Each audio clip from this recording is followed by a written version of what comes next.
Les conseillers communaux de la ville de Bukavu sont déterminés à appliquer une communication non violente et de travailler main dans la main avec les différents bourgmestres de la ville de Bukavu. Dans un atelier organisé à Bukavu par l'ONG ADEMER sous l'appui financier et technique des 11-11-11 et la protection internationale, ces élus du peuple de la ville de Bukavu ont été outillés sur les rôles des conseillers communaux et aussi leurs droits et devoirs.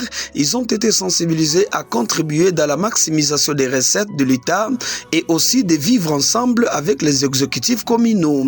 Madame Diane Chikwananzi, point focal de ces projets, a été contente de voir que les conseillers communaux se sont appropriés cette communication en promettant la mise en application de la matière apprise.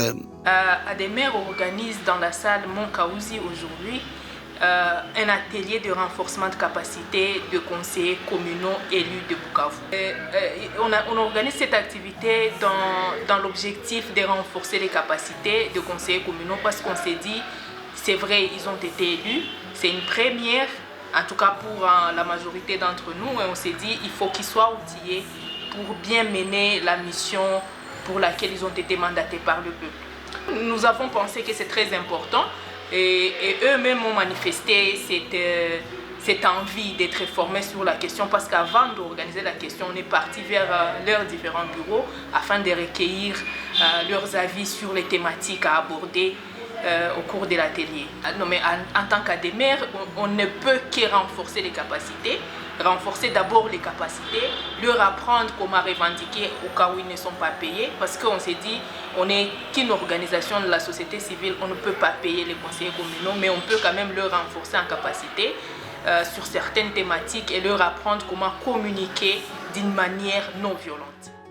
Pour la journée de ce mardi, ces derniers ont été formés sur la communication non violente qui pourrait aider et développer les ETD car un élu du peuple, c'est un homme d'État par excellence. C'est pour cette raison que les facilitateurs Maître Mouindo Chikwaninedi Shedadi, un expert en droit parlementaire sur cette thématique, car dans différents ETD à Bukavu, beaucoup des exécutifs et l'organe délibérant sont en conflit suite au manque de la communication non violente. Monsieur Aristide Barigenga, chef de bureau de la commune de Kadutu, il a eu le temps de remercier ADEMER et ses partenaires car grâce à cette formation, chacun saura ses limites. Pour l'honorable Christian Chito, le rapporteur du conseil communal de Bagira, il est temps que chacun de nous travaille pour l'intérêt de son ETD et aussi de vivre pacifiquement avec les bourgmestres dans une communication non violente qui est la clé du développement. Après ces 2 jours, je dois d'abord remercier l'organisation ADEMER pour la mission qu'elle a tenue à exécuter en notre faveur. Nous, avec les conseillers communaux de 3 communes, sommes très capacités pour le moment et je pense qu'à partir de la matière que nous venons d'acquérir, les 2 institutions par commune vont en bénéficier et je pense que ça va marcher, ça va aller parce qu'il y a des incompréhensions qui naissaient parce que les gens, chacun ne savait pas quelles étaient ses limites par rapport aux attributions. Et aujourd'hui, en tout cas, on est capacité et tout le monde peut savoir quand est-ce qu'il peut intervenir et dans quelle manière. Effectivement, nous venons de participer dans l'atelier organisé par l'ADEMER. Nous avons été outillés sur plusieurs questions, entre autres la communication non violente.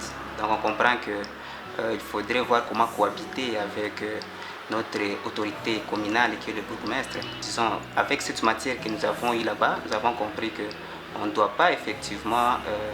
donc on doit s'attendre sur quelques points en termes de communication pour ne pas jeter de l'huile sur le feu dans notre commune de Bagira qui est effectivement un patrimoine que nous devons sauvegarder.